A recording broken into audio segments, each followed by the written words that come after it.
اعلم أن إلقاء الشيطان الوساوس في القلب تدل على الإيمان، وأن الإيمان خالص.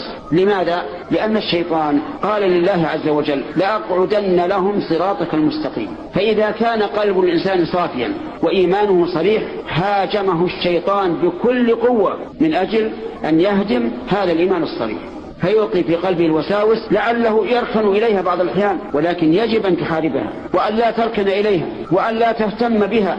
وإني أعلم علم اليقين أن هذا الذي يجد مثل هذه الوساوس في قلبه لو أنك أمسكت وقلت: يا فلان، هل تعتقد كذا وكذا مما يوسوس به؟